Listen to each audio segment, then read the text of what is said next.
Diagram में ये कहां बन रहा है, न्यूक्लियस के अंदर या बाहर? न्यूक्लियस के अंदर बनकर कहां आएगा? तो बाहर तो खूब सारे राक्षस पहले से बैठे, खूब सारे एंजाइम घूम रहे, वो आते इसको उड़ा देंगे, आते इसको। तो इसको क्या करना है, दोनों एंड को पैक करके भेजना है, दोनों एंड को, ताकि इस पे एक्सोन्यूक्लियस एक्टिविटी ना हो, एक्सोन्यूक्लियस एक्टिविटी। तो कैप जो है, कैप इसे क्या प्रोवाइड करेगी? स्टेबिलिटी। जो क्या प्रोवाइड करेगी? और स्टेबिलिटी प्रोवाइड करने के साथ साथ कैप किस में हेल्प करती है?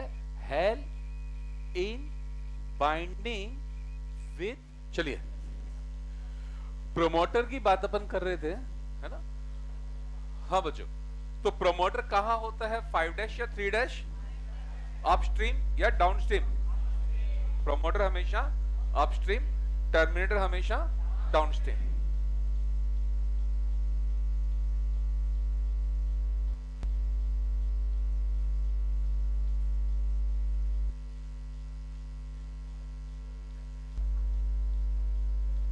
ठीक है, चलो एक पॉइंट लिखेंगे, special point.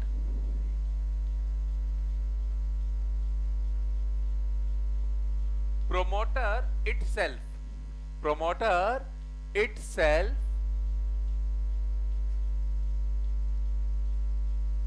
do not undergo, promoter itself do not undergo transcription, promoter itself do not undergo transcription, although it is essential for the transcription, although it is essential for the transcription,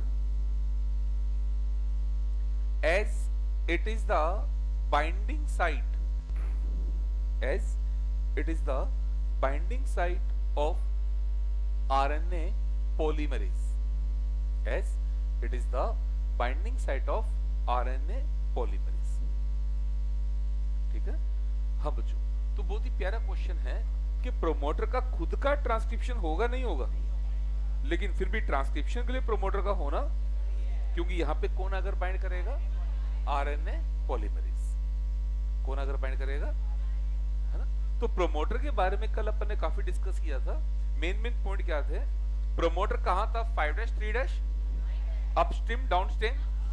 promoter के main दो काम थे ना, it is the promoter who define the coding and template, और दूसरा promoter is the binding site of RNA polymerase. Transcription में क्या बनेगा? डीएनए या आरएनए? ट्रांसक्रिप्शन से कौन सा एंजाइम चाहिए? और आरएनए पॉलीमरेज की बाइंडिंग साइट क्या है? Promoter.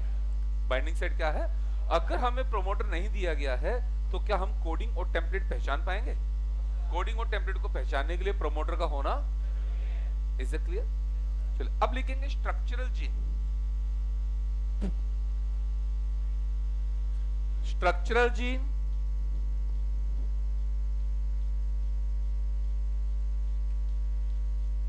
it is the cistron, it is the cistron having masses of polypeptide chain, it is the cistron having masses of polypeptide chain, having masses of polypeptide chain, undergo transcription to form mRNA, undergo transcription to form mRNA। ठीक है, promoter का transcription होगा नहीं होगा, but structural का transcription. तो एक transcription unit में कितने पार्ट थे? पहला पार्ट क्या था, दूसरा, तीसरा। अब लिखेंगे terminator. Terminator, it ensure end of the transcription, terminator, it ensure end of the transcription, it ensure end of the transcription, that is always located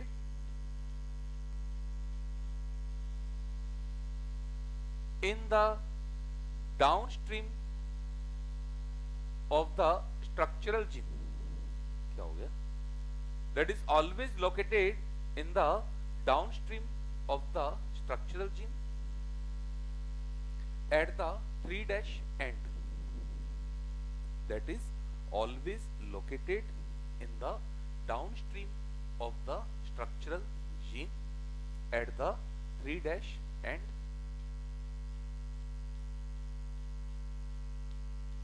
हम बच्चों याद है सबको, promoter 5' 3', terminator upstream downstream, sigma factor या rho factor, याद है सबको, clear.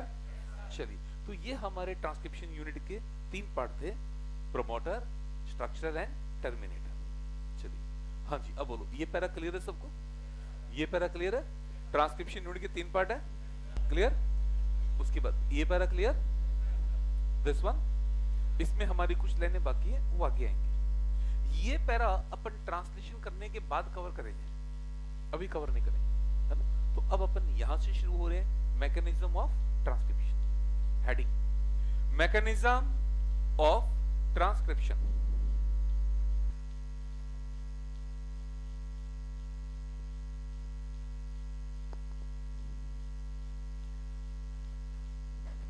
Mechanism of transcription, transcription की पूरी प्रोसेस को हम 3 स्टेप में स्टडी करेंगे। कितने स्टेप में? इनमें से पहला स्टेप है इनिशिएशन, पहला स्टेप इनिशिएशन। इनिशिएशन में कौन हेल्प करेगा? Sigma factor. इनिशिएशन में कौन हेल्प करेगा? दूसरा स्टेप है एलोंगेशन, दूसरा स्टेप एलोंगेशन का काम कौन करेगा? RNA polymerase. और तीसरा स्टेप है टर्मिनेशन, टर्मिनेशन का काम कौन करेगा? Rho factor. इनिशिएशन में कौन हेल्प करेगा? Sigma factor. इलोंगेशन का काम और टर्मिनेशन का काम रो फैक्टर। नोट कर लें, ज्यादातर क्वेश्चन यहीं से निकल जाता है। Initiation sigma factor, elongation rho factor और टर्मिनेशन इलोंगेशन आरएनए पॉलीमरेज और टर्मिनेशन रो फैक्टर।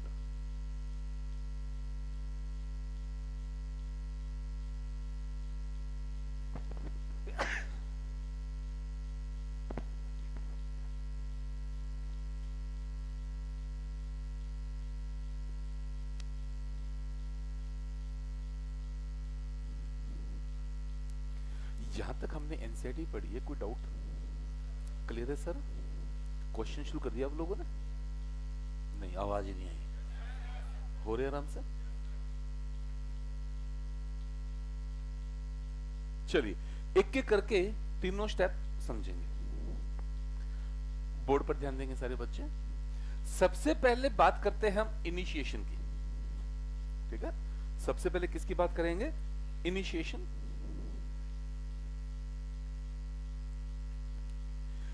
ये हमारा यहां पर डबल स्ट्रैंड डीएनए मॉलिक्यूल है। हाँ बच्चों, डीएनए हमारा क्या है? डबल स्ट्रैंड है या सिंगल स्ट्रैंड है? सबसे पहले जो आरएनए पॉलीमरेज है, हाँ बच्चों कौन? आरएनए पॉलीमरेज सिग्मा फैक्टर की हेल्प से क्या करेगा? एक स्पेसिफिक प्रोमोटर को पहचानेगा। सिग्मा फैक्टर की हेल्प से क्या आरएनए पॉलीमरेज में एक यूनिक सिग्मा फैक्टर को पहचानने की पावर है या नहीं है? तो यहां बोलेंगे सारे बच्चे, RNA with the help of recognize a unique, हाँ स्टार्ट करेंगे, with the help of recognize a unique. क्या आरएनए पॉलीमरेज में पहचानने की पावर है या नहीं है? तो आरएनए पॉलीमरेज पहचानने के लिए किसकी हेल्प लेगा? तो सबसे पहले क्या काम होगा? रिकॉग्निशन। क्या काम होगा? पहचानने के बाद क्या आरएनए पॉलीमरेज प्रोमोटर पे जाकर जुड़ जाएगा?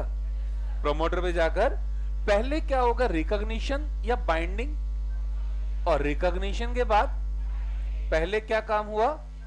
रिकॉग्निशन के बाद, यहां तक कोई डाउट? ये था हमारा प्रोमोटर। कौन था?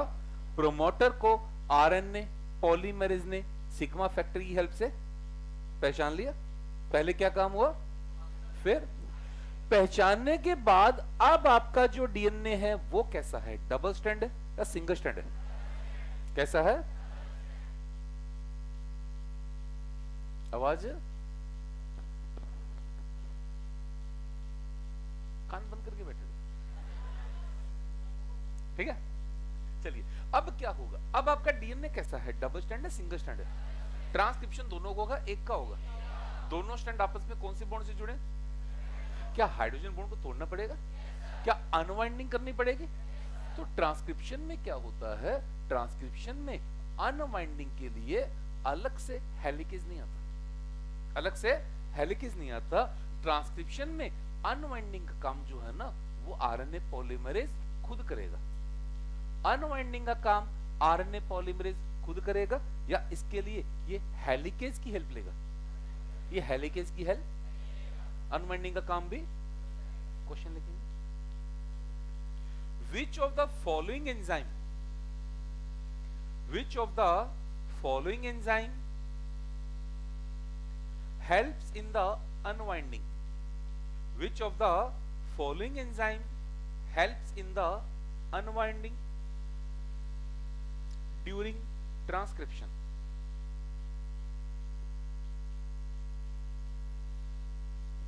पहला option helicase,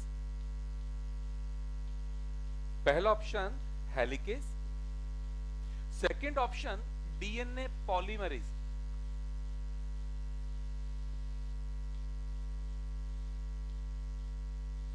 third option Toppo isomerase,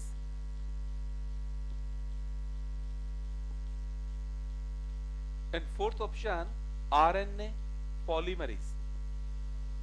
RNA, but exam में क्वेश्चन तो हेलिकेज करके आते हैं, क्योंकि हम केवल क्या देखते हैं, अनवाइंडिंग। क्या देखते हैं? हाँ, अनवाइंडिंग का काम कौन करता है? हेलिकेज। प्रोसेस डजंट मैटर, तो घर पे आने के बाद मैटर करती है। क्या क्वेश्चन है हमारा, क्या पूछा? अनवाइंडिंग या अनवाइंडिंग ड्यूरिंग ट्रांसक्रिप्शन? अगर ये होता unwinding during replication, unwinding during transcription, unwinding during replication, unwinding during transcription, तो अनवाइंडिंग के लिए आरएनए पॉलीमरेज किसी एंजाइम की हेल्प लेगा या काम खुद कर लेगा? क्या दोनों स्ट्रैंड अलग हो गए? क्या दोनों टेम्पलेट का काम करेंगे या कोई एक?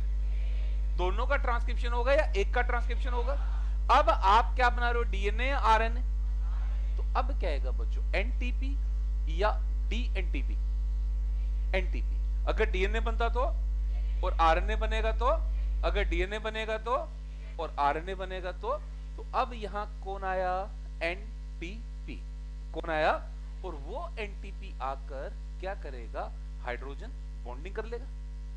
क्या कर लेगा? और हाइड्रोजन बॉन्डिंग होने के बाद अब यहां कौन सा बॉन्ड बन जाएगा? फॉस्फोडाई एस्टर बॉन्ड। हाँ बच्चों, कौन सा बॉन्ड बन जाएगा? अगर फॉस्फोडाइएस्टर बॉन्ड बन गया तो क्या नई चेन का फॉर्मेशन शुरू हो जाएगा? तो क्या इस काम के लिए आरएनए पॉलीमरेज को अलग से प्राइमर की जरूरत है या आरएनए पॉलीमरेज खुद ये काम कर लेगा? क्या आरएनए पॉलीमरेज इनिशिएट कर सकता है, नहीं कर सकता? DNA polymerase initiate, but RNA polymerase initiate, DNA polymerase initiate, but RNA polymerase initiate. Start. In bacteria there are 3 major type of, कौन कौन से?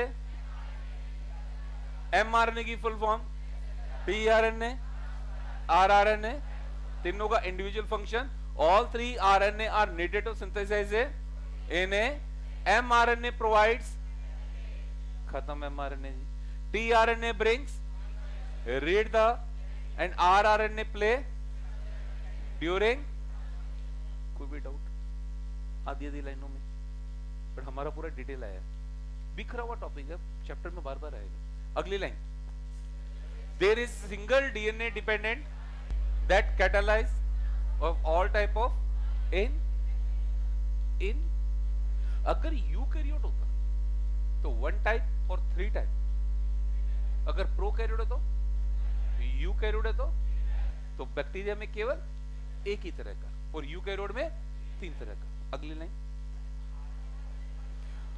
RNA polymerase bind to and क्या कह रहे, आरएनए पॉलीमरेज ट्रांसक्रिप्शन को इनिशिएट कर सकता है क्या? डीएनए पॉलीमरेज रेप्लिकेशन को इनिशिएट कर सकता है? ये लाइन पढ़ेंगे, DNA polymerase on their own can not initiate the process of, क्या डीएनए पॉलीमरेज रेप्लिकेशन को इनिशिएट कर पाएगा? डीएनए पॉलीमरेज को काम करने के लिए प्राइमर की जरूरत, लेकिन आरएनए पॉलीमरेज को काम करने के लिए प्राइमर की जरूरत। RNA polymerase initiate can not, यहां से हटा के वहां ठोक देते हैं, समझ गए? ये भी गलत, वो भी गलत, दोनों ही गलत, समझ गए? इस स्टेटमेंट को क्या कर देते हैं, the DNA polymerase on their own can initiate the process of, और वहां क्या कर देते हैं, RNA polymerase can not initiate the process of, एक एक वर्ड ही बदला जाता है। डन। अगली line, it uses nucleoside as the, बस न्यूक्लियोसाइड ट्राइफॉस्फेट क्या बना रहे हो, डीएनए आरएनए, तो क्या आएगा, एनटीपी या डीएनडीवी? अगर ट्रांसक्रिप्शन हो, रेप्लिकेशन होता तो, ट्रांसक्रिप्शन है तो it uses nucleoside as the and polymerize in a template. यहां बच्चों टेम्पलेट कौन है, प्लेटफॉर्म कौन है, डीएनए या आरएनए है? प्लेटफॉर्म कौन है? तो डीएनए पर क्या बन रहा है, रेप्लिकेशन में प्लेटफॉर्म कौन था, डीएनए, ट्रांसक्रिप्शन में, बट ट्रांसलेशन में आरएनए, रेप्लिकेशन में, ट्रांसक्रिप्शन में, बट ट्रांसलेशन में। अगली line, it somehow also facilitate opening of the, it कौन, हेलिकेज की हेल्प से अनवाइंडिंग करेगा, नहीं करेगा? एनसीईआरटी में गिवन है, तो अनवाइंडिंग कौन करेगा? नहीं हेलिकेज, नहीं हेलिकेज, वो तो घर पे आने के बाद आरएनए पॉलीमरेज है, वहां तो हेलिकेज था। मैं ओके, चलिए वापिस आ जाएंगे। सबसे पहले क्या हुआ, फिर देन क्या नई चेन का फॉर्मेशन शुरू होगा? क्या आरएनए पॉलीमरेज अब यहीं रहेगा या आगे बढ़ जाएगा? तो क्या शुरू हो जाएगा, इलोंगेशन। क्या शुरू हो जाएगा? अब क्या होगा, आरएनए पॉलीमरेज जो था ना, अब वो धीरे धीरे आगे बढ़ता जाएगा, धीरे धीरे आगे बढ़ता जाएगा। जैसे जैसे आरएनए पॉलीमरेज आगे बढ़ता जाएगा तो क्या आगे वाले पार्ट की अनवाइंडिंग होगी, आगे वाले पार्ट की, और जैसे जैसे अनवाइंडिंग होगी वैसे वैसे क्या नया आरएनए बनता जाएगा या नहीं बनेगा? इतना पार्ट हो गया, अब आरएनए पॉलीमरेज यहीं रहेगा और आगे बढ़ जाएगा। तो और आगे जब बढ़ेगा तो आगे फिर से क्या होगी, अनवाइंडिंग, आगे फिर से क्या होगी, तो आगे वाले पार्ट का फिर से क्या हो जाएगा, ट्रांसक्रिप्शन। क्या हो जाएगा, तो क्या इलोंगेशन फेज में एंटर कर चुके। अब जैसे ही आरएनए पॉलीमरेज और आगे जाएगा, जैसे ही आरएनए पॉलीमरेज और आगे जाएगा ना, तो अब क्या होगा कि जो आरएनए था वो डीएनए से अलग होकर बाहर आने लगेगा। अब आरएनए डीएनए से जुड़ा रहेगा या अलग होकर बाहर आने लगेगा, और डीएनए के दोनों स्ट्रैंड फिर से रिकॉइल होना शुरू हो जाएगा। डीएनए अपने आप रिकॉइल हुआ, सॉरी अपने आप अनकॉइल हुआ था या अनकॉइलिंग करनी पड़ेगी, कौन करेगा, आरएनए। तो उतने ही पार्ट की अनवाइंडिंग होगी जितने पार्ट पे आरएनए पॉलीमरेज जुड़ा हुआ है। कितने पार्ट की अनवाइंडिंग होगी, मतलब लोकल अनवाइंडिंग है, कंप्लीट अनवाइंडिंग है, लोकल अनवाइंडिंग है। डन। अब जैसे ही आरएनए पॉलीमरेज आगे गया तो लेफ्ट बिहाइंड पार्ट में डीएनए फ्री हुआ, डीएनए तो फिर से रिकॉइल होना शुरू हो गया, रिकॉइल होना, और प्रोसेस कब तक चलता जाएगा, जब तक रो फैक्टर, इसका मतलब बनने वाला आरएनए अपनी पूरी लेंथ में पॉलीमरेज के साथ जुड़ा रहेगा या एक छोटा सा स्ट्रेच ही जुड़ा होगा। अगली लाइन पढ़ेंगे, only a short stretch of RNA remain bound to the enzyme. Only a short stretch of RNA remain bound to the, पूरी लेंथ में जुड़ेगा शॉर्ट स्ट्रेच. लास्ट नोट पढ़ लो. Once the polymerase reaches the nascent RNA and also this result in the diagram मेरे को यही बनाना पड़ेगा इसका, ठीक है ना. अब ये आरएनए पॉलीमरेज जो था वो अपना काम करता करता कहां तक पहुंच गया? Termination zone. हाँ बच्चों, कहां तक पहुंच गया जन? अब यहां तक जब टर्मिनेशन जोन तक आया तो क्या आरएनए बन रहा है या नहीं बन रहा? आरएनए बन रहा है. आरएनए और आरएनए पॉलीमरेज हमारा टर्मिनेशन जोन तक आ चुका. जैसे ही आरएनए पॉलीमरेज हमारा टर्मिनेशन जोन पे पहुंचा, कहां पहुंचा? तो टर्मिनेशन जोन पर जब आएगा तो टर्मिनेशन जोन में कौन आकर जुड़ा हुआ है? हमारा रो फैक्टर. हाँ बच्चों, कौन आकर जुड़ा हुआ है? तो जैसे ही रो फैक्टर आकर जुड़ेगा, अब रो फैक्टर आरएनए पॉलीमरेज को डीएनए से जुड़ा रहने देगा या अलग कर देगा? जैसे ही रो फैक्टर आरएनए पॉलीमरेज को अलग करेगा, तो डीएनए के दोनों स्ट्रैंड अब अनवाइंड होंगे या रीवाइंड हो जाएंगे? आरएनए अब डीएनए से जुड़ा रहेगा या अलग हो जाएगा? आरएनए डीएनए से और आरएनए पॉलीमरेज अब यहां से जुड़ा होगा या फ्री हो जाएगा? तो प्रोसेस आगे बढ़ेगी तो प्रोसेस रुक जाएगी. दोबारा पढ़ेंगे वो line. Once the polymerase reaches the nascent RNA DNA से जुड़ा हुआ अलग हो गया. So also the RNA, this result in the termination of transcription. Termination of अब डायग्राम समझेंगे. चलिए, हाँ पहला डायग्राम क्या लिखा हुआ है? अब तुम एक्सप्लेन करोगे. Start. With the help of recognize a bind with the promoter, कहां कंफ्यूज हुए? रिपीट. हाँ, with the help of find a specific and bind with the, क्या प्रमोटर को पहचान लिया है? क्या प्रमोटर पे जाकर जुड़ गया है? जुड़ने के बाद क्या आरएनए पॉलीमरेज अनवाइंडिंग करेगा? क्या एक क्षण का ट्रांसक्रिप्शन शुरू हो जाएगा? क्या बनने वाला आरएनए पूरी लेंथ में पॉलीमरेज जुड़ा रहेगा या एक छोटा स्ट्रेच जुड़ा रहेगा? क्या अब सिग्मा का कोई काम है? सिग्मा जुड़ा रहेगा, अलग हो जाएगा. ये काम कब तक चलता जाएगा? जब तक ये टर्मिनेटर जोन, जैसे टर्मिनेटर जोन आया, जैसे terminator rho factor RNA polymerase को जुड़ा रहने देगा, अलग कर देगा, तो डीएनए के दोनों स्ट्रैंड, आरएनए जुड़ा रहेगा, अलग होकर बाहर आ गया. आरएनए अलग होगा. डायग्राम में कोई डाउट बोलो. कितने स्टेप हैं? पहला बोलो, दूसरा, तीसरा, पहला, दूसरा, तीसरा. तो अपन कंसाइज फॉर्म में लिखेंगे जो काम के फॉर्म है, स्पेशल पॉइंट की फॉर्म लिखेंगे कॉपी में. RNA polymerase recognize a specific promoter. RNA polymerase recognize a specific promoter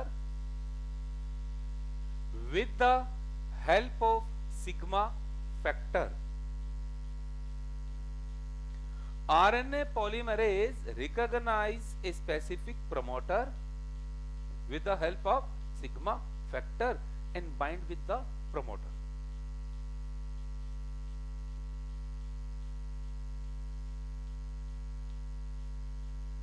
कोई डाउट? दूसरा, RNA polymerase itself, RNA polymerase itself can initiate transcription.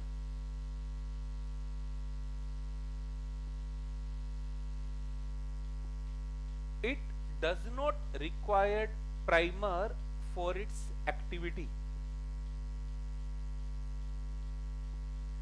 It does not require primer for its activity. It does not require primer for its activity. Good doubt? Next point. RNA polymerase also RNA polymerase also facilitate opening of the helix. RNA polymerase also facilitate opening of the helix, bracket में unwinding.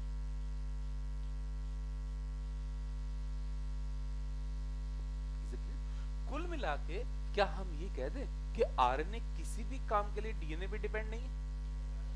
DNA हर काम के लिए, but RNA किसी भी काम के लिए DNA पे डिपेंड ना तो प्राइमर की जरूरत है और ना ही इसको हेलिकेज की जरूरत है, सारे काम खुद कर लेगा। और याद करो ये इनिशिएशन टर्मिनेशन भी खुद कर सकता है, बट स्पेसिफिक बनाने के लिए इसने सिग्मा और रो फैक्टर की हेल्प ली। Next point, only a short stretch of RNA, only a short stretch of RNA remain bound to the RNA polymerase. Only a short stretch of RNA remain bound to the RNA polymerase during transcription. Only a short stretch of RNA remain bound to the RNA polymerase during transcription. Here, for last point. In most of the case,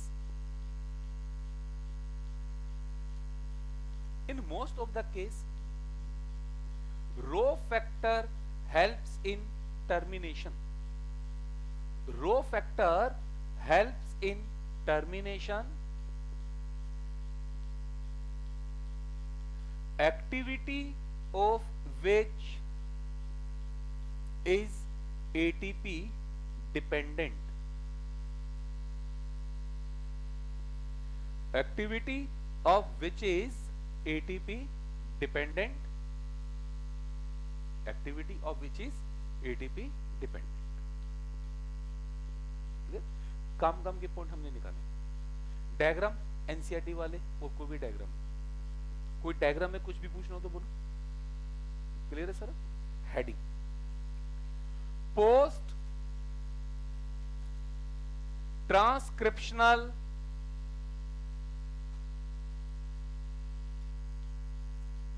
modification.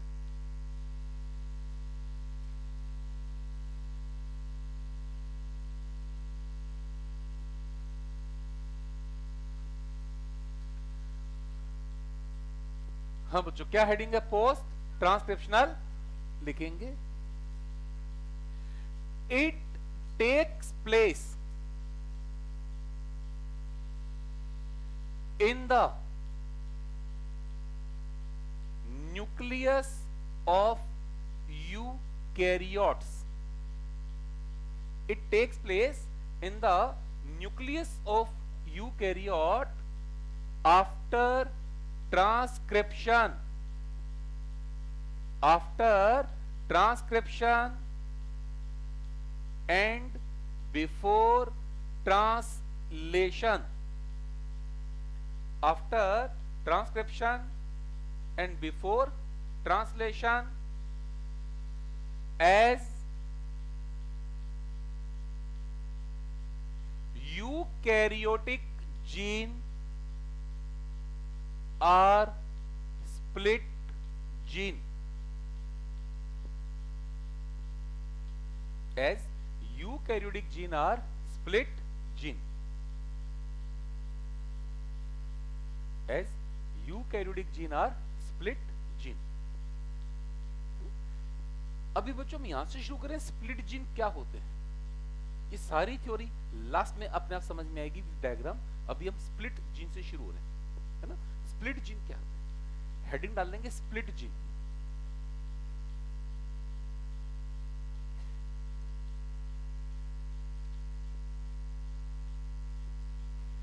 Split gene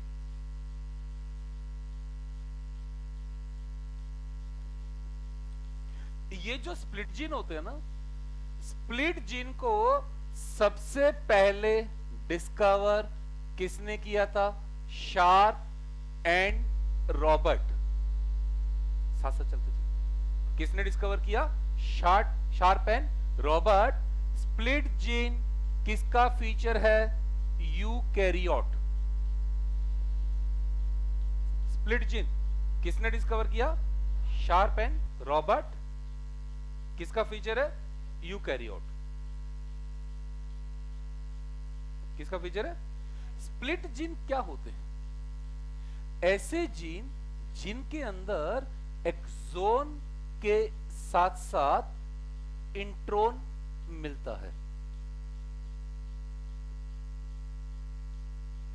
जिनमें axon भी देखने को मिलेगा और जिनमें axon के साथ साथ इंट्रोन भी पाया जाता है, वो जीन क्या कहलाते हैं? जो एक्सोन होता है ना, एक्सोन क्या होता है? Coding part.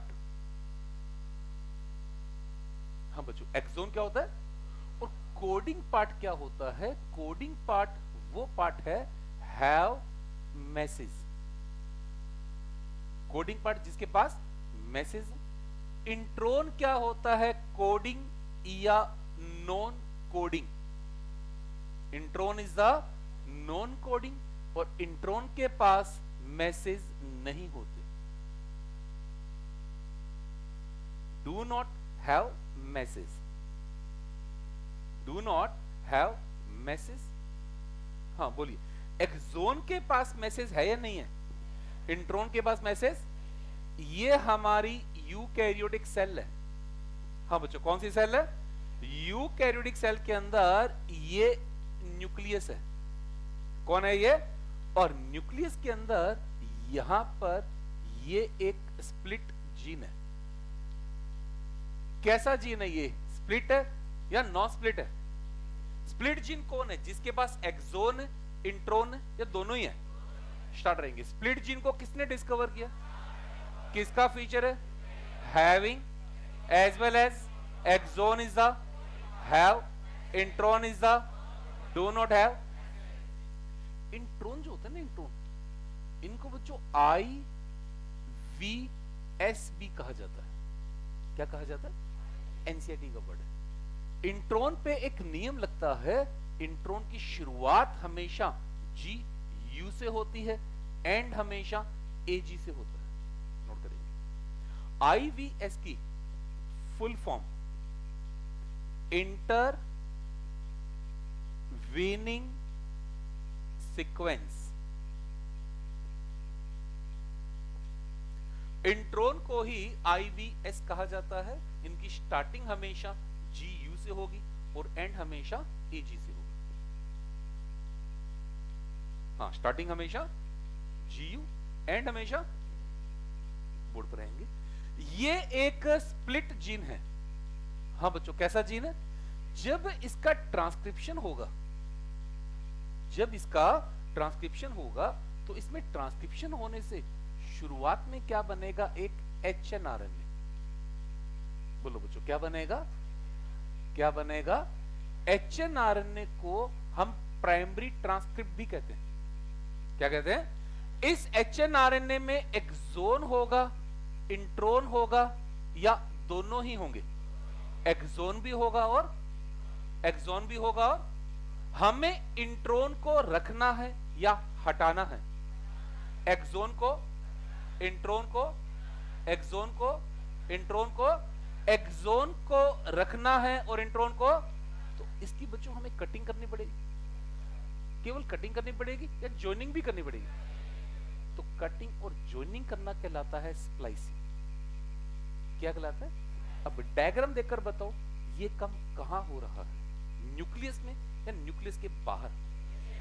प्रोकैरियोट में, यूकैरियोट में? ट्रांसक्रिप्शन से पहले या बाद में? और ट्रांसलेशन से, ट्रांसक्रिप्शन के ट्रांसलेशन से? जो लाइन पड़ी थी वो लिखो अपनी, शुरू में जो छोड़ी थी।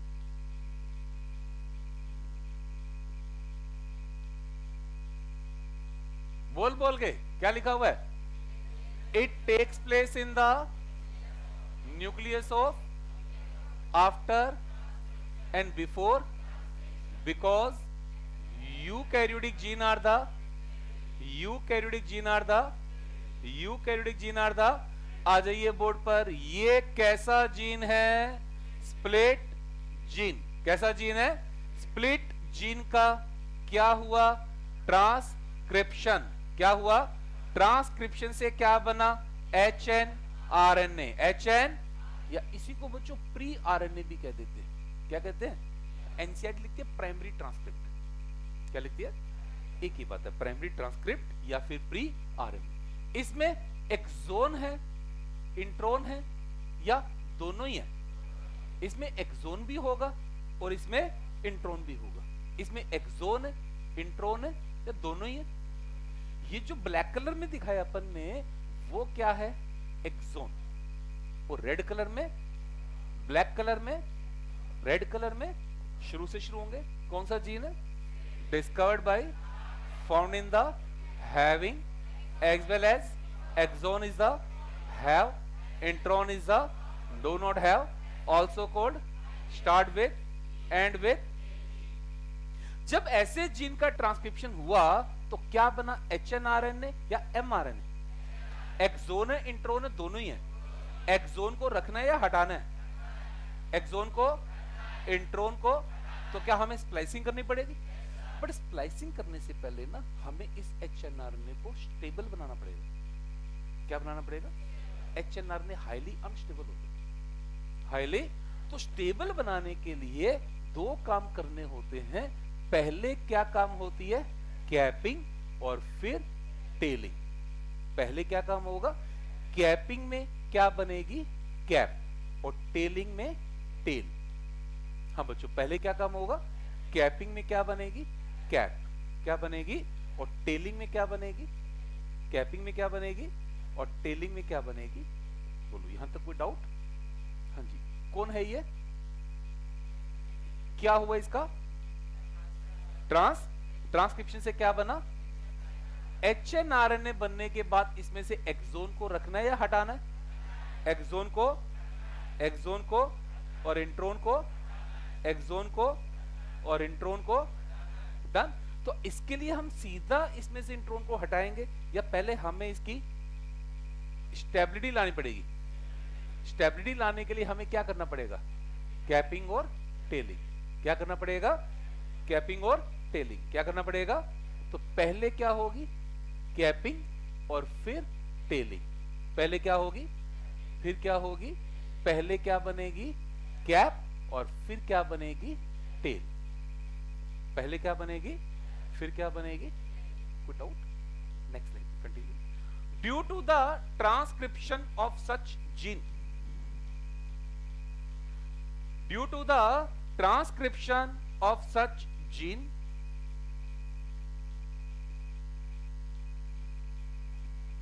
a primary transcript, a primary transcript or HNRNA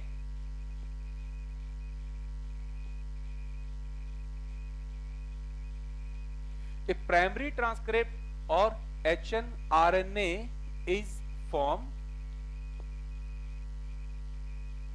that is highly unstable and non-functional. That is highly unstable and non-functional. So undergo capping and tailing. So undergo capping and tailing. अब बोर्ड पर देखकर एक बात बताओ मेरे को, capping और telling transcriptional है या पोस्ट ट्रांसक्रिप्शनल है? आपकी हेडिंग क्या है? मेन हेडिंग क्या है? अगर समझ में, ट्रांसक्रिप्शन हो चुका है या हो रहा है? अब जो पढ़ रहे हो ट्रांसक्रिप्शन के बाद और ट्रांसलेशन से, ट्रांसक्रिप्शन के ट्रांसलेशन से अगली नहीं। Capping and tailing are the post transcriptional changes. Capping and tailing are the post-transcriptional changes.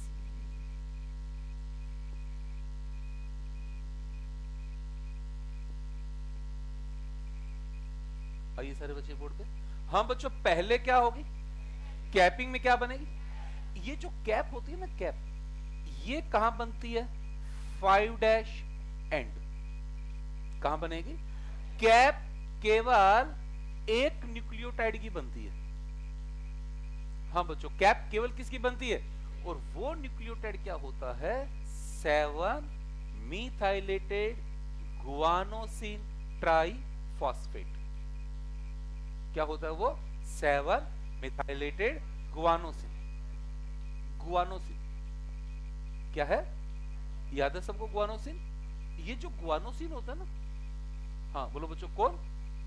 इस गुआनोसिन के 7th कार्बन पर मिथाइल लगा दो। क्या लगा दो? तो जो सोचते हो वो सही करो। कैप 7 गुआनोसिन की बनी है या एक ही गुआनोसिन की बनी? जो 7th पोजीशन पर मिथाइलेट है। ये 7 इसका नंबर है या 7 इसका लोकेंट है? नंबर नहीं है, 7 इसका लोकेंट है। हाँ, पहले क्या बनेगी? कहां बनेगी? किसकी बनी है? कौन है वो? ओके। अब कैप ने क्या किया? कैप ने इसका 5 डैश एंड ब्लॉक कर दिया। 5 डैश एंड, अगर 5 डैश एंड ब्लॉक हो गया तो इस पे एक्सोन्यूक्लियस एक्टिविटी हो पाएगी? नहीं हो पाएगी? अब डायग्राम में ये कहां बन रहा है? न्यूक्लियस के अंदर या बाहर? न्यूक्लियस के अंदर बनकर कहां आएगा? तो बाहर तो खूब सारे राक्षस पहले से बैठे, खूब सारे एंजाइम घूम रहे, वो आते इसको उड़ा देंगे।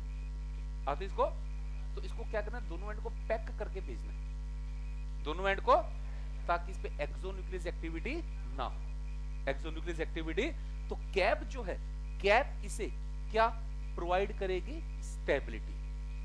जो क्या प्रोवाइड करेगी? और स्टेबिलिटी प्रोवाइड करने के साथ साथ कैप किस में हेल्प करती है? Help in binding with ribosome. हाँ, हेल्प इन बाइंडिंग विद, क्योंकि साइटोप्लाज्म में आने के बाद, साइटोप्लाज्म में आने के बाद क्या इसे प्रोटीन बनाना है या नहीं बनाना? क्या प्रोटीन बनाने के लिए इसका राइबोसोम से जुड़ना जरूरी है? राइबोसोम से जुड़ना, तो राइबोसोम से कौन जोड़ेगा इसको? कैप। कौन जोड़ेगा इसको? हाँ, पहले क्या हुई? कहां हुई? क्या, सॉरी, क्या हुई? क्या बनी? कहां बनी? किसकी बनी? कौन है वो? क्या प्रोवाइड करेगी? एंड कैपिंग के बाद क्या होगी? टेलिंग में क्या बनेगी? तुम बताओगे टेल कहां बनेगी? 5 डैश या 3 डैश? वेरी गुड, कहां बनेगी?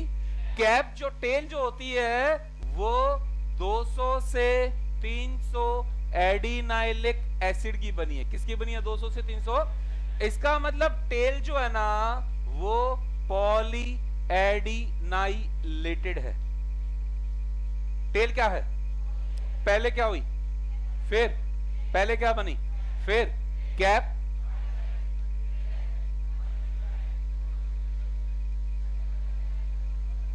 टेल का खास बात क्या है? टेल का बनना टेम्पलेट पे डिपेंड नहीं करता, टेल का बनना टेम्पलेट इंडिपेंडेंट है। टेम्पलेट, वापिस डायग्राम में जाकर देखो, टेम्पलेट अब है या नहीं है? अब टेम्पलेट, क्योंकि आरएनए तो डीएनए से अलग, अब टेम्पलेट है या नहीं है? तो टेल का बनना टेम्पलेट डिपेंडेंट है या टेम्पलेट इंडिपेंडेंट है? और टेल किस में हेल्प करती है? ट्रांसपोर्ट। किस में हेल्प करेगी? वापिस डायग्राम में हो, कहां बना? न्यूक्लियस के अंदर या बाहर? निकल कर कहां है? बना कहां है?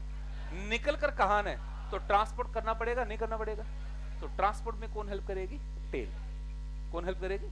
यहां तक शुरू से रिवाइज करेंगे। चलो, कौन सी जीन की बात करें? Discovered by, found in the, having, as well as, exon is the, have, intron is the, do not have, intron are also called, start with, end with, कोई डाउट? जब इनका ट्रांसक्रिप्शन हुआ तो एमआरएनए बना या एचएनआरएनए बना? Stable है, unstable है, फंक्शनल, नॉन फंक्शनल है, एक्सॉन को रखना है या हटाना है? एक्सॉन को, इंट्रोन को पहले स्टेबल बनाना पड़ेगा, कैपिंग और टेलिंग होगी, ट्रांसक्रिप्शनल, पोस्ट ट्रांसक्रिप्शनल। पहले क्या होगा, फिर क्या होगी? कैपिंग में क्या बनेगी? टेलिंग में कैप कौन से एंड पर? टेल। कैप किसकी बनी है? टेल।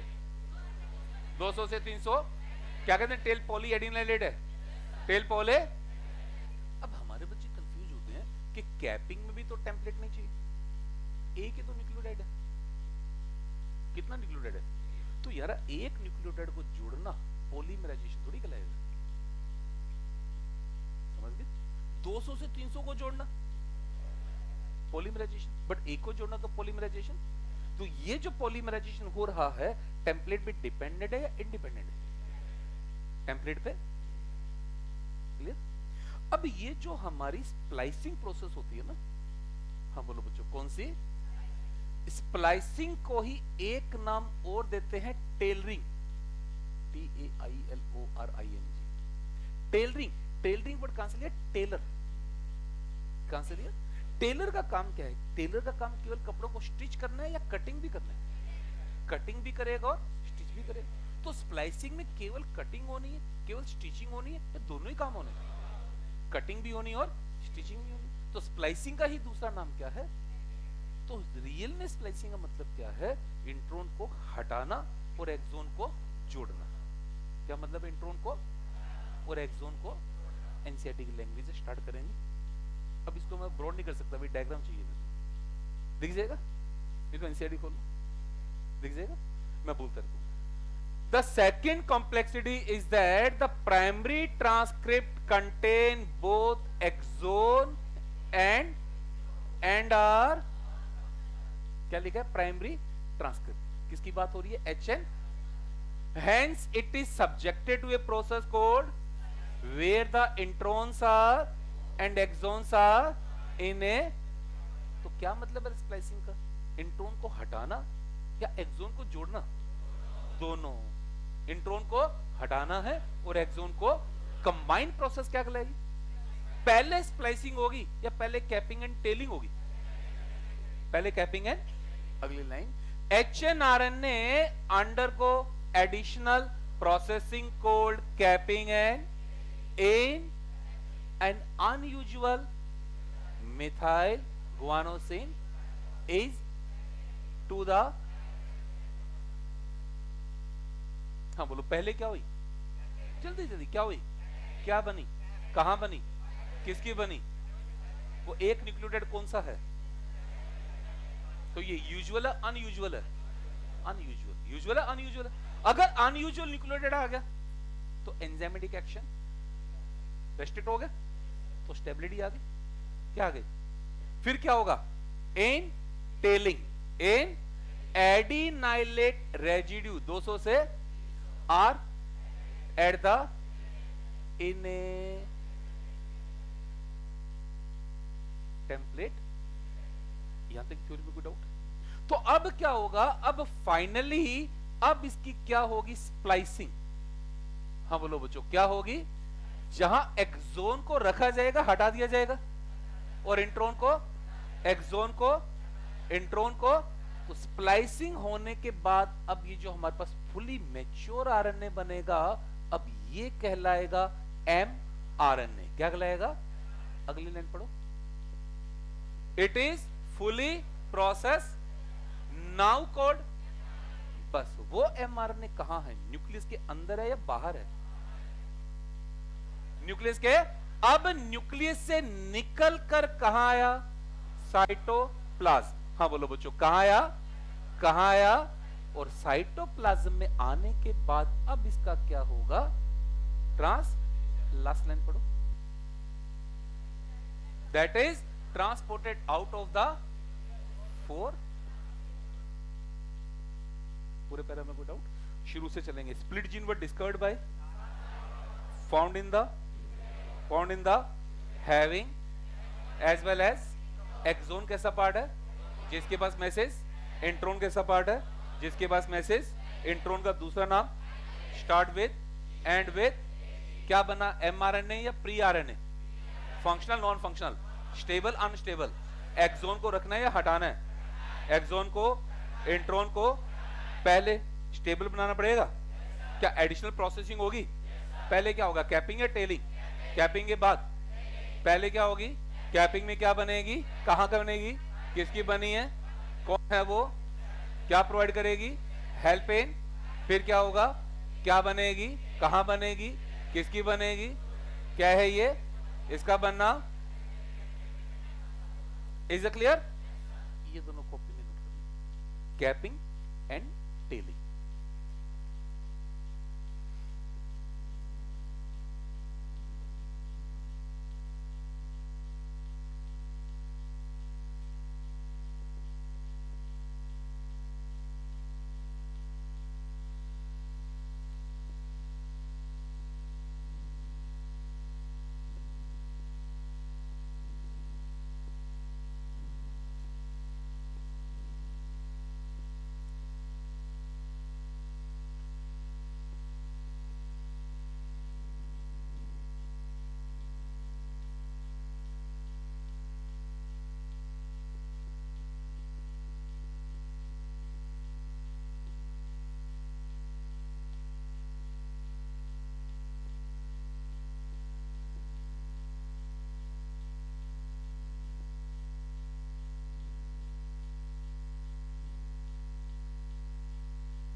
इसमें बच्चों सारा रफ एक साथ ही होगा, मतलब केवल इतना सा पार्ट रफ करना चाहिए तो नहीं हो पाएगा?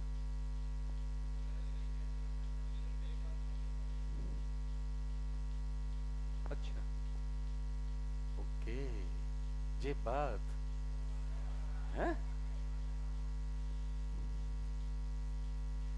सीख गई सर है?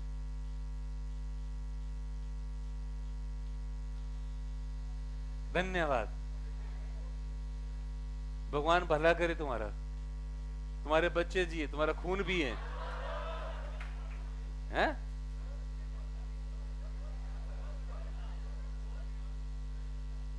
अरे आज नहीं, इसका मतलब ये तो कभी नहीं होंगे,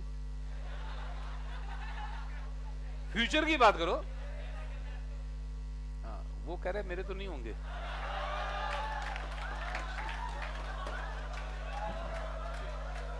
ओके, आइए बोर्ड पर। बोर्ड पर क्या हमने HNRNA को स्टेबल, ओके स्टार्ट, क्या हमने HNRNA को स्टेबल बना लिया? अब हमें HNRNA में करनी है स्प्लाइसिंग। क्या करनी है? क्या करनी है?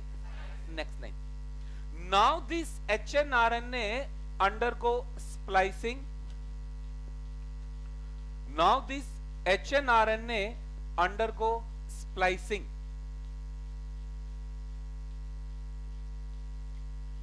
where introns are removed, where introns are removed and exons are joined, where introns are removed and exons are joined in a defined manner, where introns are removed and exons are joined in a defined manner, joined in a defined manner. Next line, splicing is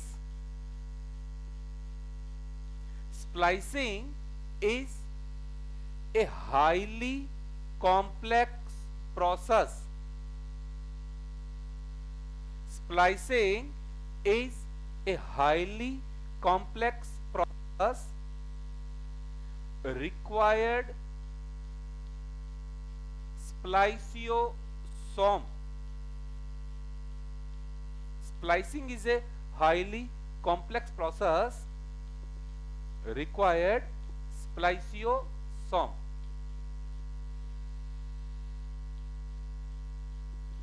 required spliceosome, bracket में ribozyme.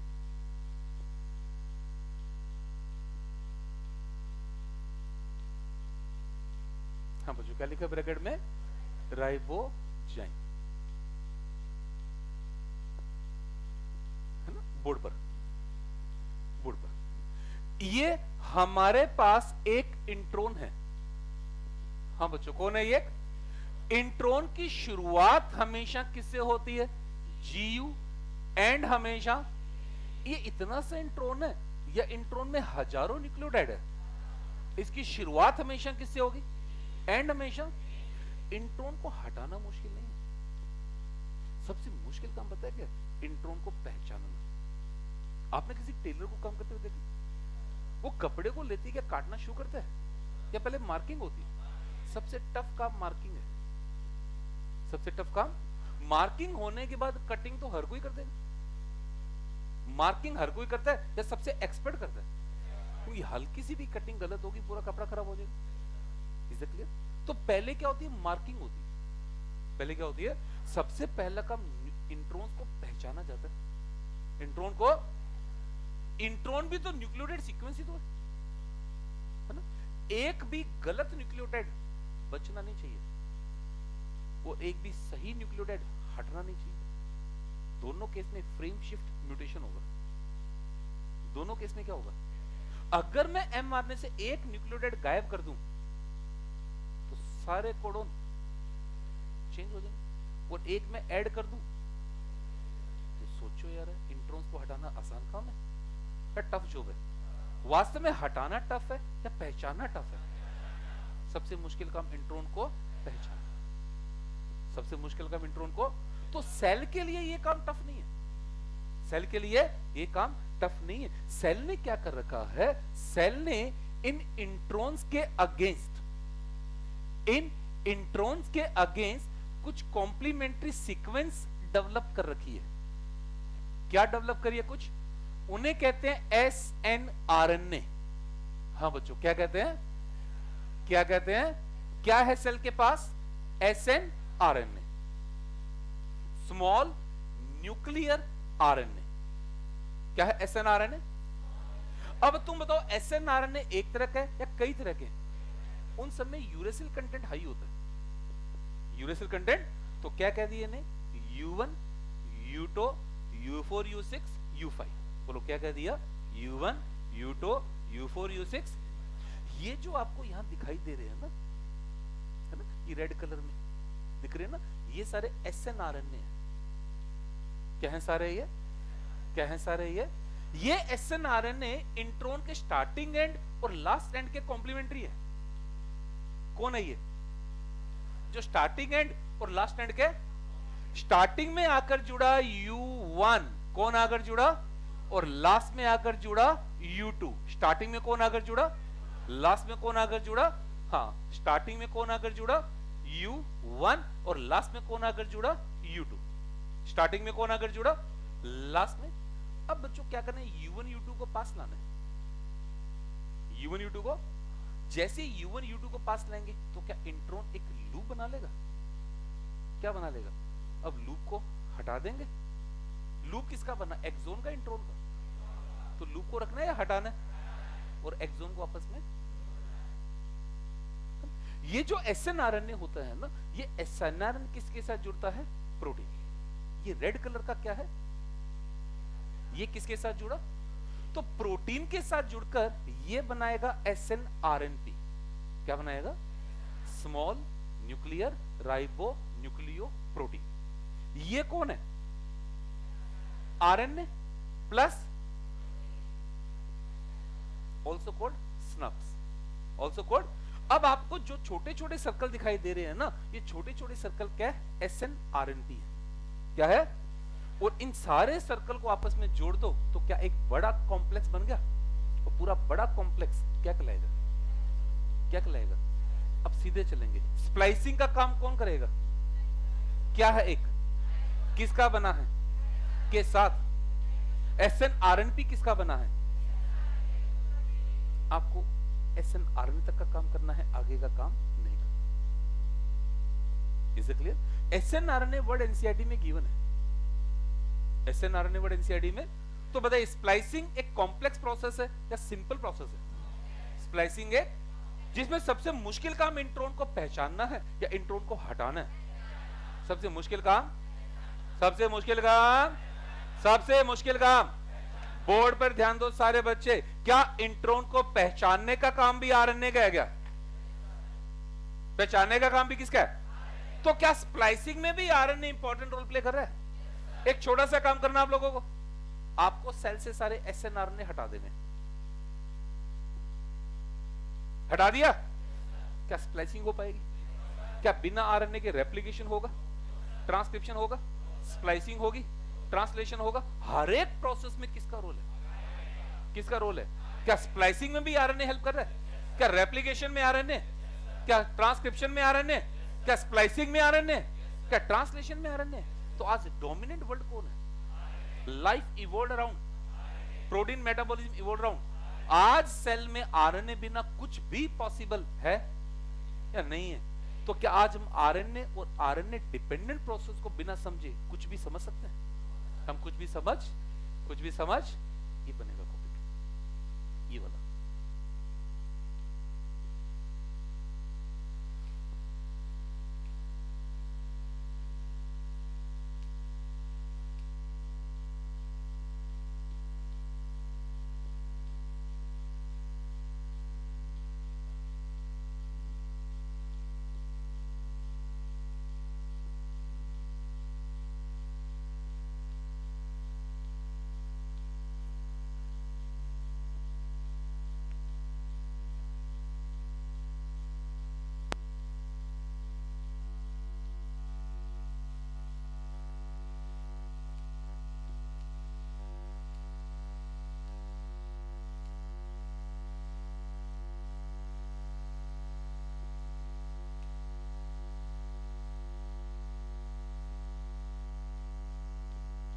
ये वाला ribozyme, ये snurps, SNRUPS, SNRNP का ही दूसरा नाम होता है snurps.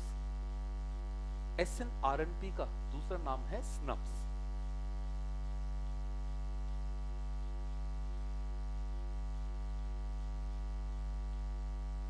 Okay, next thing, it is fully processed HNRNA. It is fully processed HNRNA, now called mRNA. It is fully processed HNRNA, now called mRNA.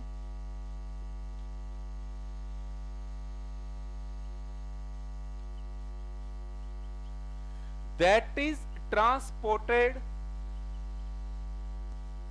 from nucleus, that is transported from nucleus into the cytoplasm, into the cytoplasm and undergo translation, and undergo translation. हाँ बच्चों, हम यहां तक आ चुके हैं। चलो अब शुरू से दोबारा पढ़ेंगे, यहां से शुरू करेंगे पढ़ना। The second complexity is that the primary transcript contain both the exon and are, hence it is subject to a process called where the introns are and exon are in a HNRNA undergo additional processing called as the in-capping unusual methyl guanosine added to the of the entailing adenylate residue are added at the in a template. It is fully processed, now called, that is out of the four. अब diagram में आते हैं। हाँ जी, ये कौन है हमारा? ये कौन है हमारा अंदर? क्या आरएनए पॉलीमर ट्रांसक्रिप्शन कर रहा है? ट्रांसक्रिप्शन करके क्या हमारे पास HNRNA बना? ध्यान से देखो, इसमें एक्सोन है, इंट्रोन है, दोनों ही है। ऑरेंज कलर वाला इंट्रोन है, ऑरेंज कलर वाला, और येलो कलर वाला क्या हुआ? पहले क्या बनी, कहां बनी, किसकी बनी, मिथाइलेटेड गुआनोसिन, किसकी बनी, मिथाइलेटेड, क्या हुआ पहले, क्या बनी, कहां बनी, किसकी बनी, हो गया। अब आई इधर, क्या बनी, कहां बनी, जो क्या है, दोनों काम हो गए। क्या हो रही है, स्प्लाइसिंग में किसको हटाना है, एक्सोन को, इंट्रोन को। क्या इंट्रोन लूप बना लेगा, क्या लूप को हटा के अलग कर देंगे, क्या एक्सोन को आपस में जोड़ देंगे, तो ये क्या लेकर नीचे, प्रोसेस ऑफ, क्लियर, बोलो डायग्राम में कोई भी डाउट, हर एक लेबलिंग क्लियर है। अब हमें ये पैरा समझना है, ये तुम्हें बहुत परेशान करते हैं, बहुत ही सिंपल पैरा है, बहुत ही सिंपल पैरा है। सबसे पहले कार्ल वुज का सिस्टम याद करते हैं। कार्ल वुज ने 3 डोमेन बनाए थे ना, कौन कौन सा, आर्किया, आर्किया में स्प्लिट जीन था, पूछा नहीं है, बताया, आर्किया में, इसका मतलब आर्किया में, तो जब आर्किया से बैक्टीरिया बना, आर्किया से स्प्लिट जीन गायब हो गया, मतलब इंट्रोन गायब हो गया, और फिर जब यूकैरिया आया तो स्प्लिट जीन, इसका मतलब इंट्रोन का पाया जाना अब एक प्रिमिटिव फीचर है या एडवांस फीचर है। कभी इंट्रोन था, कभी इंट्रोन जो बीच में गायब हुआ और फिर से, मान लो इस बालक के पूंछ निकले, मान लो, तो क्या वो पूंछ एडवांस फीचर है या पुराना फीचर लौट आया, एटाविज्म, लगाओ दिमाग। तो आज स्प्लिट जीन अरेंजमेंट जो है वो प्रिमिटिव फीचर है या एडवांस फीचर है। क्या हम कहते हैं इंट्रोन हमें पुराने जमाने की याद दिलाता है, जिसको एनसीईआरटी हिंदी में लिखती है रेमिनिसेंट ऑफ एंटिक्विटी, हम लिख लेंगे रेमिनिसेंट ऑफ। फिर दूसरी बात ये बताओ कि क्या बिना आरएनए के स्प्लाइसिंग पॉसिबल है या नहीं है, क्या स्प्लाइसिंग में भी आरएनए का रोल है, तो क्या स्प्लाइसिंग भी आरएनए वर्ल्ड की डोमिनेंसी को रिप्रेजेंट करता है, किसी को कोई डाउट, अब पढ़ना शुरू करेंगे, start. The significance of is now, अब हमें ये कॉम्प्लेक्सिटी धीरे धीरे धीरे समझ में आने लगी है। अगली line, split gene arrangement represent probably है, क्यों भाई, आर्किया में था। अगली लाइन, क्यों, reminiscent of antiquity, remembering of past, पुराने जमाने की याद दिला रहा है कि कभी था जो बीच में फिर से आ गया। अरे आज ह्यूमन में पूंछ आ गई, क्या कहोगे, एडवांस फीचर है या पुराना जमाना लौट आया, ठीक है पेंट के अंदर डाल के घूम लेंगे, लेकिन एटाविज्म तो हो गया, क्यों भाई, नहीं आई नहीं है, मान लो, अरे हो सकता है बच्चे वर्टिब्रा है, वर्टिब्रा आज नहीं है, फ्यूचर में कुछ भी हो सकता। अरे म्यूटेशन बहुत तेजी से हो रहे हैं, आपने थोड़ा सा नोट किया हो, अगर थोड़ा ध्यान दिया हो, कुछ फीचर्स पुराने आ रहे हैं लगातार। अभी एक गांव में किसी बालक का जन्म हुआ था, उसकी बॉडी पे हेयर्स बहुत ज्यादा थे, एंसेस्ट्रल फीचर है वो भी, एंसेस्ट्रल, कुछ भी हो सकता, कमिंग फ्यूचर में कुछ नहीं कर सकते, क्यों, हम नेचर को छेड़ रहे हैं, एक बार नेचर ने छेड़ दिया तारे दिख जाएंगे। ये तो ट्रेलर था, पिक्चर अभी बाकी है मेरे दोस्त, पिक्चर अभी, हाँ तू पहले छेड़ ले, डन। अगली लाइन, स्टार्ट, हाँ, process of splicing represent the, done. अब पहले बताओ, बाद में पढ़ेंगे, क्या आज हम आरएनए और आरएनए डिपेंडेंट प्रोसेस को बिना समझे कुछ भी समझ सकते हैं, पक्का, श्योर, कुछ ऐसा ही लिखा हुआ, पढ़ो।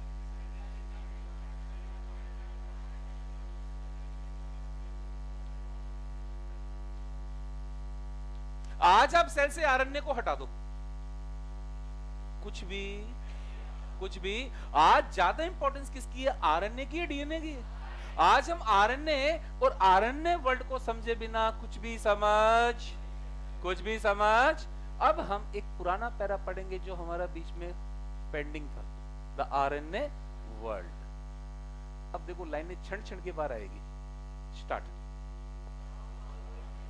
N immediate question become evident which was the answer. दो वेरी गुड। अगला पढ़ेंगे, it shall be discuss in detail in the chapter of. हो गया हमारा बायोलॉजिकल में केमिकल हो गया, but briefly we shall highlight some of the. पहला स्टेटमेंट, कोई डाउट? अगला, there is now enough evidence to suggest that the essential life process. बस एक एक करके, सच एज द आरएनए हटा दो, वेरी गुड। दूसरा, आरएनए हटा दो, वेरी गुड। तीसरा, नहीं आरएनए हटा ही लो, नहीं हटा लो यार, अरे हटा दो। अगर आरएनए हटा दिया जाए तो मेटाबॉलिज्म, ट्रांसलेशन, स्प्लाइसिंग, तो essential life process evolved around RNA used to act as well as there are some important biochemical reaction in that are catalyzed by the and not by the। कोई doubt? RNA being a was,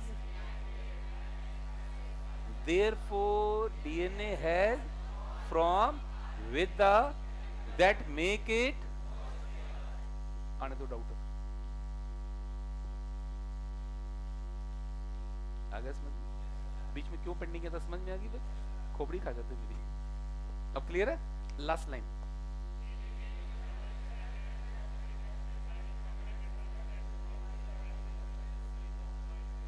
याद आ गया? अगर DNA single strand होता तो आप कभी भी error को कैप्चर, डबल स्ट्रैंड तो एरर का कैप्चर, तो डबल स्ट्रैंड होने से रिपेयरिंग में भी हेल्प मिली या नहीं मिली? रिपेयरिंग में भी हेल्प। मैंने पहली क्लास ली थी, एक बच्चे का मैसेज आएगा, sir what is the repairing, बेटा नहीं पता। जब तक मैं करवा ना लूं तब तक वो कुछ भी। अब बोलो, क्या बिना आरएनए को समझे आज कुछ भी समझना हमारे लिए पॉसिबल है? अरे ये वही आरएनए जिस पे ध्यान ही नहीं दिया गया था, याद है? जेनेटिक मेटेरियल कौन है, या तो डीएनए है या आरएनए, तो ऐसे ही है। पता लगा सबका बाप आरएनए निकला, याद है? सबका बाप तो आरएनए के बिना कुछ है ही नहीं, आरएनए के बिना तो कुछ है। वास्तविकता क्या है? वास्तविकता बच्चों इस तरह से है, हम लिखते इस तरह से, आराम से देखना, हम लिखते इस तरह से, सच्चाई ये है। क्या मतलब है इसका? कि आरएनए से क्या बने? आरएनए से ही तो अल्टीमेट सारी प्रोसेस आकर आरएनए पे लिंक हो रही है। कहां लिंक हो रही है? तो बीच में कौन है जिसके बिना कुछ भी संभव, कुछ भी संभव। अब ये चीज करें नोट, पहले ये बना लो कॉपी में।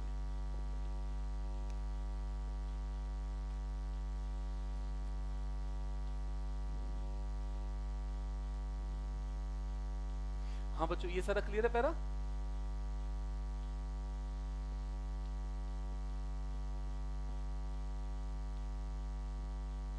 इस पेज को प्यार से ऊपर छोड़ जाना पड़ता, वापिस भागता है।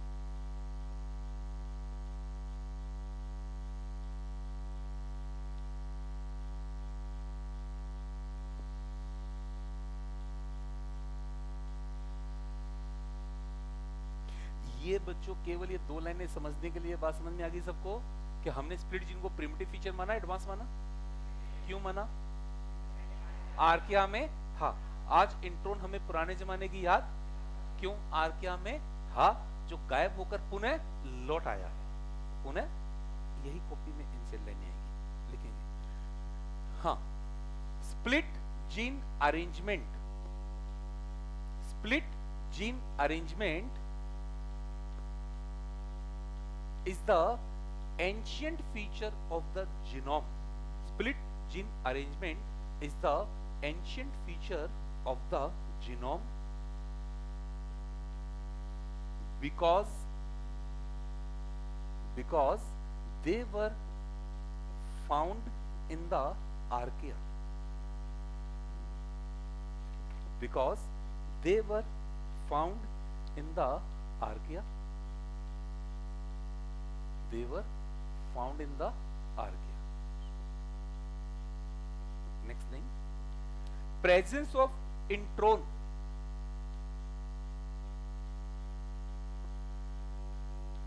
Presence of intron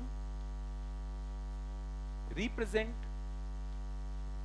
reminiscent of antiquity. ये रहा बच्चों, reminiscent of antiquity, ब्रैकेट में remembering of past, remembering of past,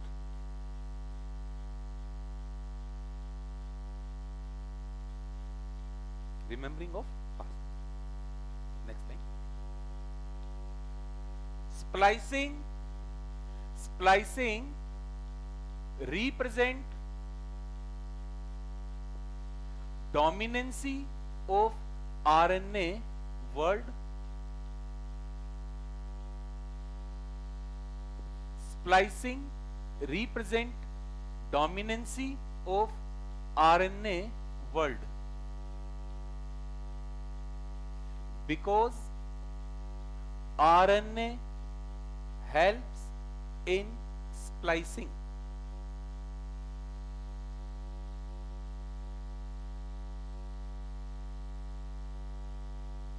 Because RNA helps in splicing.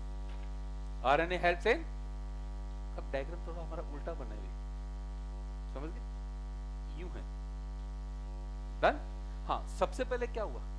जल्दी जल्दी, यहां से कौन है, क्या हुआ, क्या बना, या फिर क्या हुआ, क्या बनी, क्या हुआ, क्या बनी, उसके बाद क्या हुआ, रिकॉग्निशन के बाद देन जॉइनिंग कौन करेगा, लाइगेज.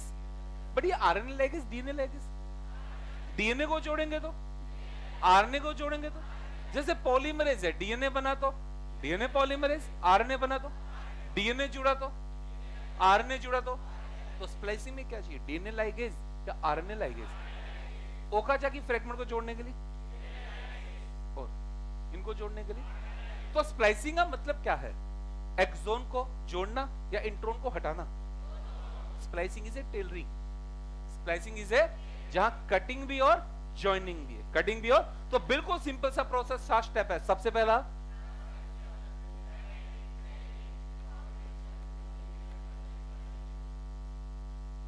कहां बना ये एमआरएनए से निकल कर कहां आएगा.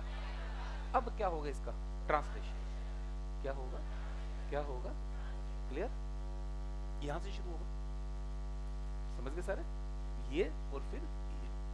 मैं नंबरिंग कर देता हूं, 1 नंबर, 2 नंबर, 3, 4, 5, 6, 7.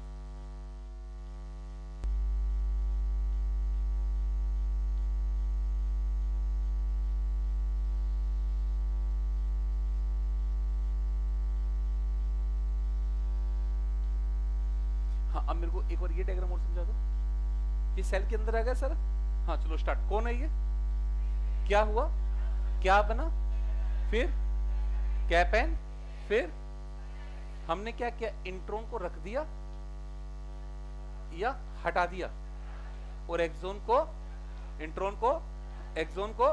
तो ये कौन था हमारा, क्या बन गया, कहां बना, से निकलकर क्या हुआ, क्या हुआ, फिर कौन आकर जुड़ा, क्या बना, प्रोटीन. इसकी फोटो खींच लो.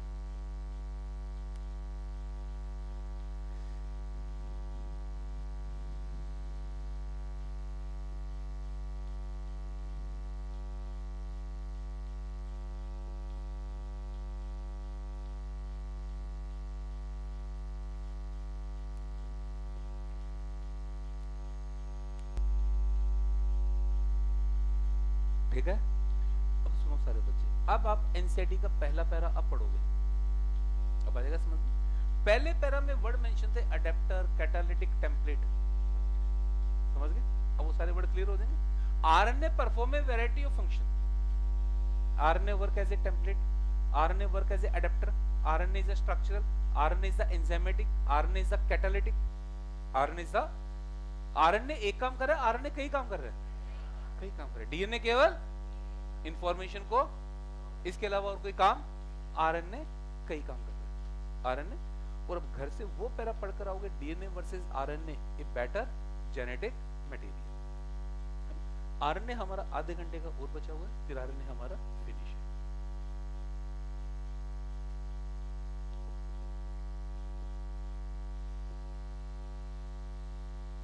तो फ्री तो वो भी बना ले। वक्त क्यों लगेगा? तो वक्त के चक्कर में तू काम नहीं करेगी। मतलब कोई पेशेंट आ गया तेरे पास डॉक्टर बनने के बाद, क्या कि वक्त लगेगा, इसके इलाज हम नहीं करेंगे, इसके इलाज हम मरणोपरांत करेंगे, हम नहीं मरीज के।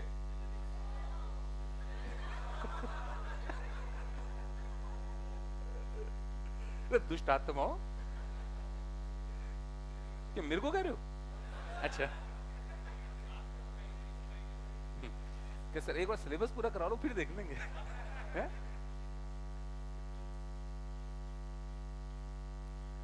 अच्छा घर जाके एनसीईआरटी पढ़ो ना बार बार। 13, 14, 15, 6 का इससे जो पहले वाला पेपर था मैंने वो भी भेजा हुआ, उसको भी सोल्व कर लेना। उसमें पहले के सारे क्वेश्चन थे। ये जो नया पेपर आया था ना, इसमें operon concept, DNA fingerprinting, human genome project के क्वेश्चन थे, है ना। इससे पहले, और म्यूटेशन, इससे पहले वाले क्वेश्चन पहले पेपर में थे, ठीक है, वो भी सोल्व कर लेना।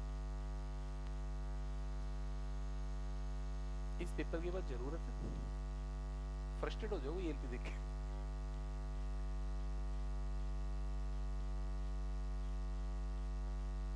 हार्ड कॉपी बंटवा दूं? बात करता हूं यार, तुम मैं हार्ड कॉपी दे दूं, तुम जेरॉक्स करवा लो यार।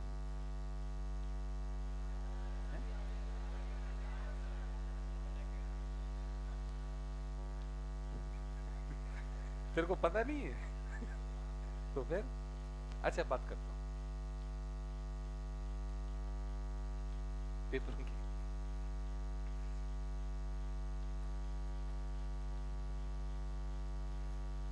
आप जब भी कभी क्वेश्चंस करो ना, एक बात हमेशा याद रखना, आप क्वेश्चंस हमेशा एक ऐसा सोर्स उठाओ जिसके अंदर कुछ ओरिजिनल क्वेश्चन हो, पुराने क्वेश्चन नहीं। पुराने क्वेश्चन हो तो पहले आंसर टिक करते हो, बाद में सोचते हो क्या पूछा होगा। वास्तविकता क्या है, हमें उनके आंसर रट चुके हैं, हमें उनके आंसर।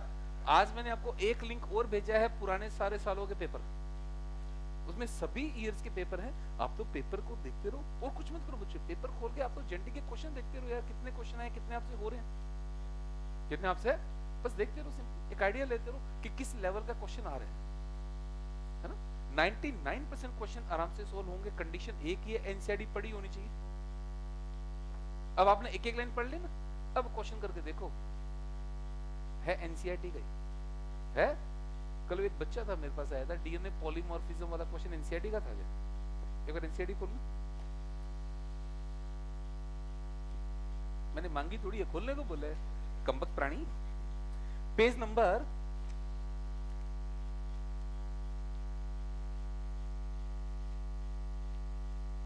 121 मिला? इसका सबसे लास्ट पैरा है ना, 121 पेज नंबर, लास्ट पैरा है ना।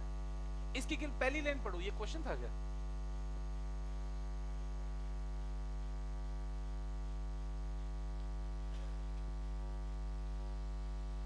था क्या sir? DNA polymorphism is the basis of genetic as well as, और हमारे लाल आंसर ठोके है डीएनए फिंगरप्रिंटिंग। क्या ठोकर है? पहला था डीएनए फिंगरप्रिंटिंग, दूसरा था जेनेटिक मैपिंग, तीसरा था genetic mapping and DNA fingerprinting.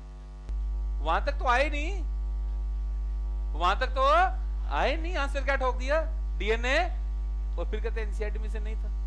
नहीं एनसीईआरटी थोड़ी ना, नहीं नहीं एनसीईआरटी लाइन थोड़ी ना, मिल गई लाइन, पहली लाइन ही क्या